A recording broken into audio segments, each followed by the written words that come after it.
So it's Tim Note, N-O-T-E. Okay. And attorney, obviously. Yes. Okay. And are you the one principally representing Hilton, or not Hilton, but your client? I'm sorry. Mr. Hinton. Yeah. So I represented him on the criminal matter, and I am co-counsel on the civil matter. Okay. And then Josh, you as well. Yeah, my name is Joshua Maurer, M-A-U-R-E-R. I represent Mr. Hinton in his civil case that is not yet filed. Maybe we'll start with you, sir. Just the news yesterday that Spokane police, who are investigating this case, determined that there was enough evidence, and they believe they are recommending second-degree assault charges against Deputy Hilton. What was your reaction?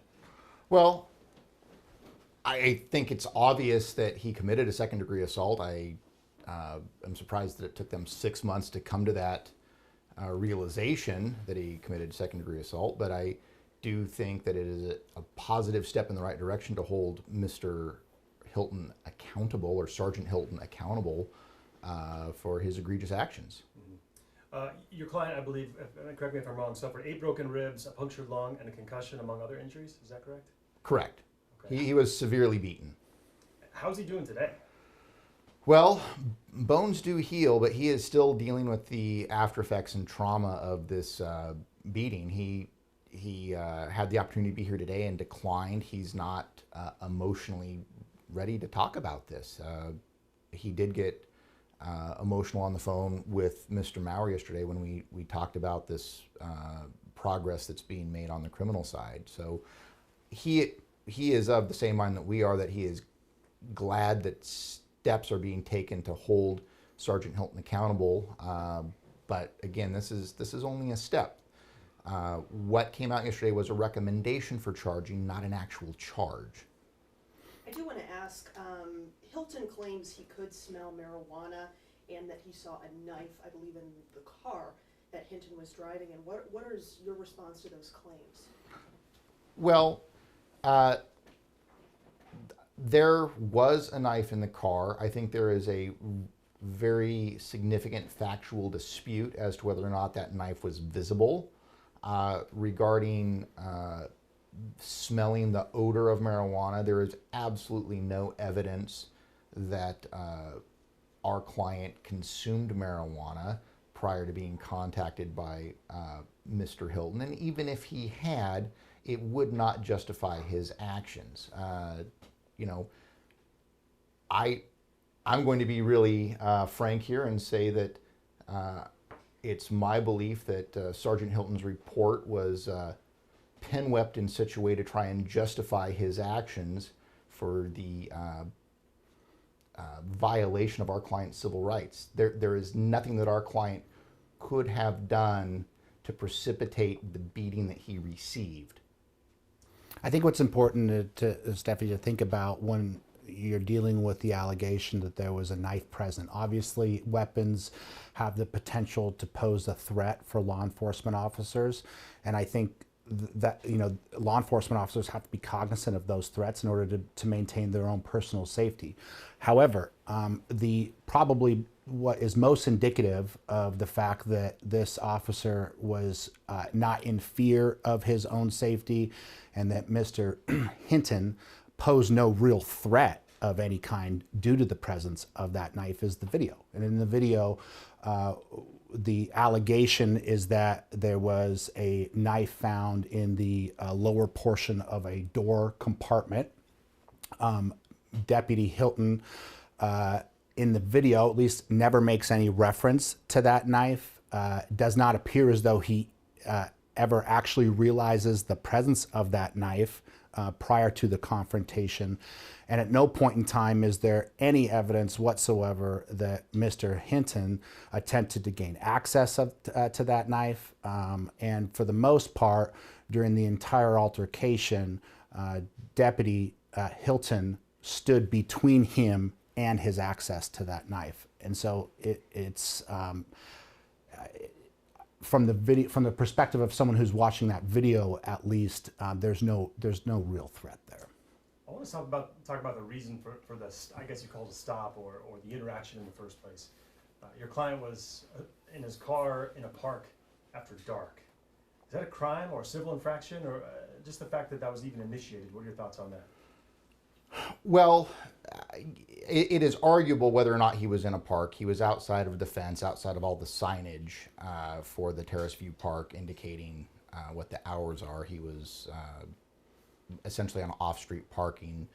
On the south side of that park, there is a clear entrance where someone would know they were inside the park in that different parking area.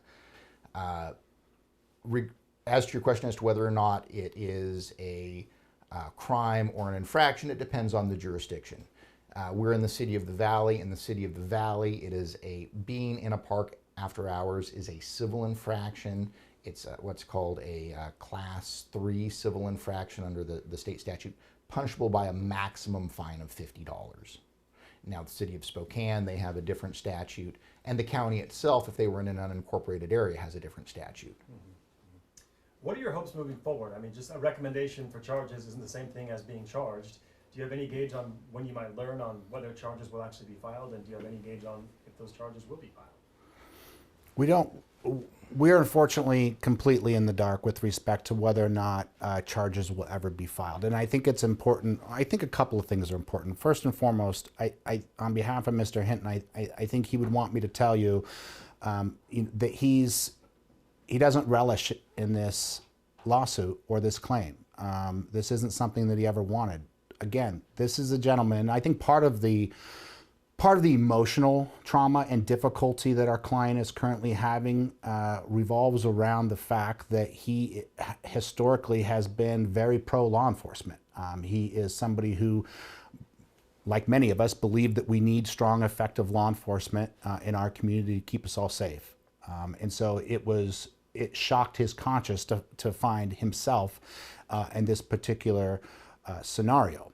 That being said, I think there is a sense of being thankful that an independent investigator, has reviewed this case and sided with him by concluding that felony charges are appropriate.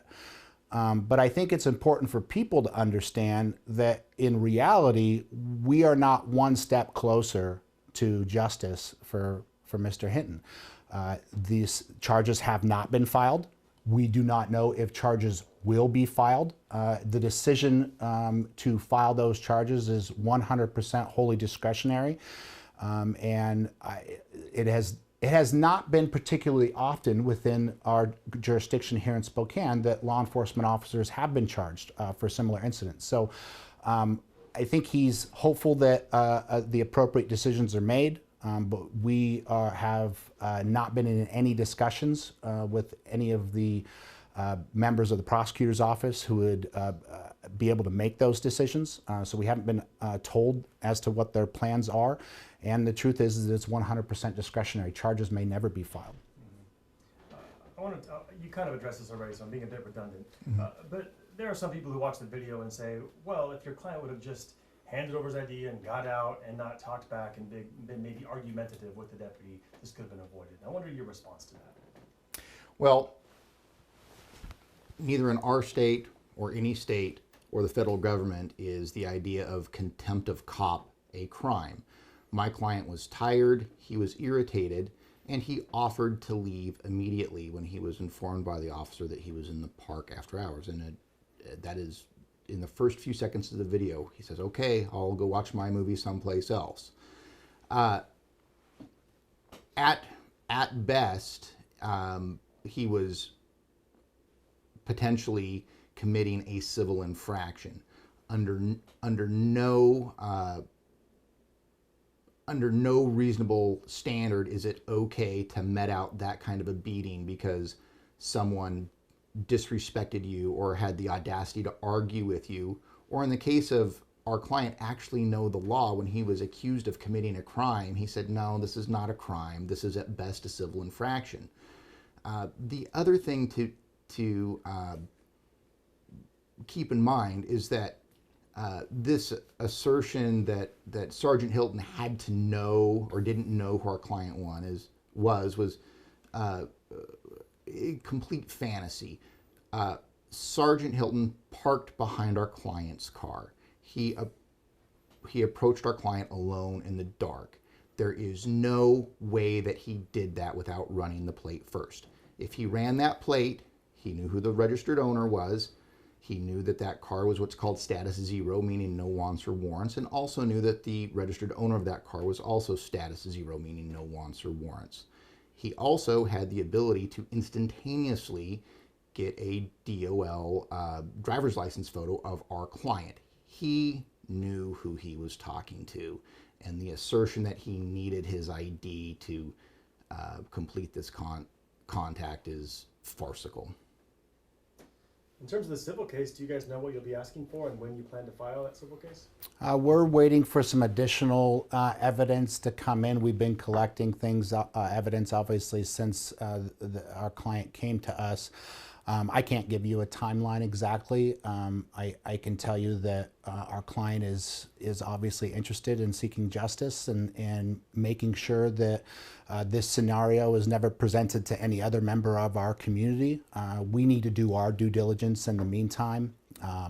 We have made quite a few public disclosure requests for information. Some of those have been fulfilled, but the majority of those have been denied due to an ongoing investigation into the matter. And so there is still quite a bit of evidence that we would like to see prior to filing those charges. I anticipate some of that evidence now being made available now that the independent investigation from the city of Spokane has been completed. You did see yesterday, if you read the news, or you saw that the sheriff's office is now planning on conducting their own investigation into the matter. And I think this is really important, actually. The idea that Spokane County Sheriff's Office didn't have an opportunity to investigate this is patently false.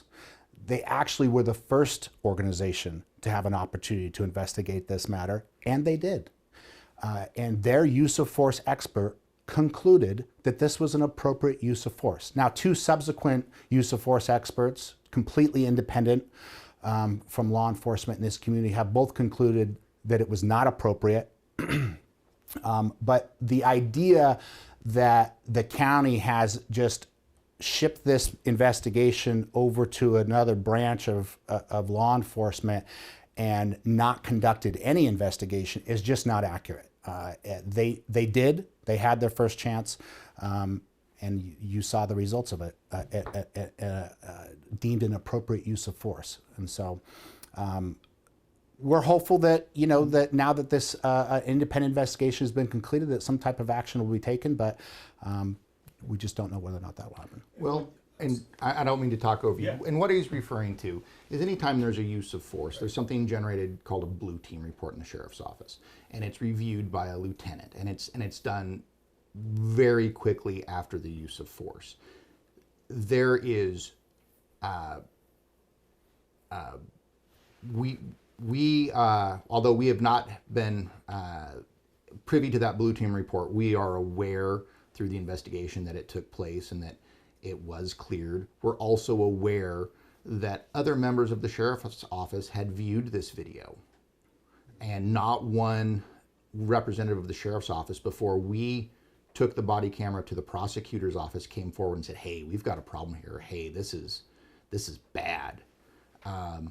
It was approved and swept under the rug and viewed by multiple members of the sheriff's office with no red flags being raised.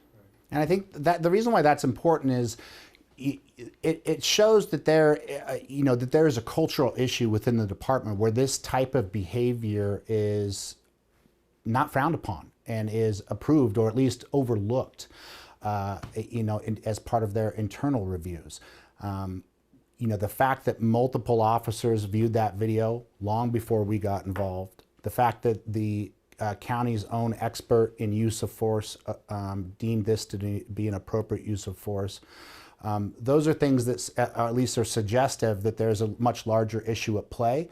And I think that in and of itself presents a very serious hazard for members of our community. I mean, I think we've all seen the news. We all watch the news here in our jurisdiction. I think there was just a report yesterday about the Spokane Police Department being the second most deadliest police department in the nation. We also have a Spokane jail that has had many, many deaths. There does appear to be an overarching cultural issue within that department. And that's not to say that there's not a lot of really talented and really good law enforcement officers out there. Both of us are friends with many of them and have had the pleasure to work with many of them. I don't mean to disrespect any of those, and quite honestly, I think it's cases like this that present an opportunity for many of those officers to step up to the plate and say, yeah, we need changes. Some of what we have here in our department isn't appropriate, and it presents a real threat to our citizens. And so we're hopeful that some of that will take place. But in this particular case, considering all the deaths that we've had in the jail and all the problems we had, remember that our jail declined to allow Mr. Hinton to be booked. The intention was to book him into the jail, and they took him there and they said, no, you take him to the hospital. And then he eventually was admitted to the hospital and stayed there overnight and multiple nights. Again, that is not one of the officers who arrived on scene, who had the opportunity to view the allegation of a criminal violation or an infraction, whatever you want to call it, and view the damage done to our client. None of them filed a report. None of them even suggested to a superior that, hey, there might be something inappropriate going on here. All of that is very suggestive of a cultural problem. And then when I don't know how much time you guys have spent watching the video. We've obviously spent quite a bit of time. At one point in time in the video, you can very clearly see Deputy Hilton making fun of the injuries to our client's face and making comical remarks to his officers. You can see other officers with big grins on their face immediately after arriving when our client's writhing on the ground in pain and crying about what had just happened to them. None of those officers filed reports either.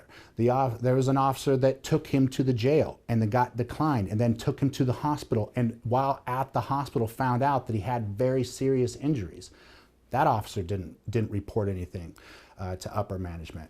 So the goal here ultimately is to make sure that we have law enforcement in our community that are making our community safer for the citizens, not just themselves. And I think that these potential cultural issues stand in the way of achieving that goal. When it's all said and done, regardless of what happens, do you believe that Deputy Hilton should be able to wear a badge after this whole thing? Absolutely not.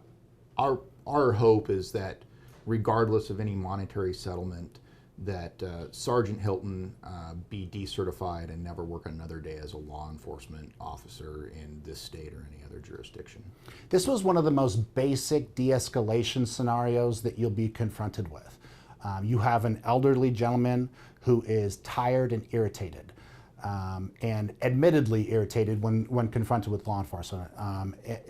That is probably one of the more favorable scenarios for law enforcement to be confronted with, where they can engage in de-escalation tactics and ultimately result in a conclusion where everyone's safe and everyone's happy and nothing serious happens. And unfortunately, that didn't take place. I mean, I promise you, on a daily basis, law enforcement officers are confronted with far more serious situations than this, where they in fact do de-escalate. And people are able to eventually leave the scene without serious injuries. And so, to answer your question, no, I do not believe that someone who failed to de-escalate this most basic of circumstances is an appropriate member for law enforcement in our community. Does your civil case, will it move forward regardless of whether charges are ultimately filed? Yes. Yes. Yeah, okay. And then I just wonder, generally speaking, we touched on it briefly, but can you describe the impact this incident has had on your client? Well, he is still dealing with the after effects of it. Bones heal, his fractures have healed, but he was in a tremendous amount of pain for months, having 8 broken ribs, 3 of which are separated from the sternum. There was no position he could be comfortable in. He couldn't sit, he couldn't lie, he couldn't laugh, he could barely breathe. while those physical injuries are healing, he is still dealing with the emotional trauma of that night. He is still in counseling. He is still dealing with essentially the PTSD of this incident, and having, his kind of core beliefs and foundations in being an American citizen and a supporter of law enforcement shaken. And I think it's important to remember the circumstance that put him in that parking place to begin with is he had driven 11 hours and was tired and was in the process of doing the right thing. That is, taking himself off the road so that he didn't endanger other people by driving tired. And that is what he was trying to do when he was assaulted by Sergeant Hilton.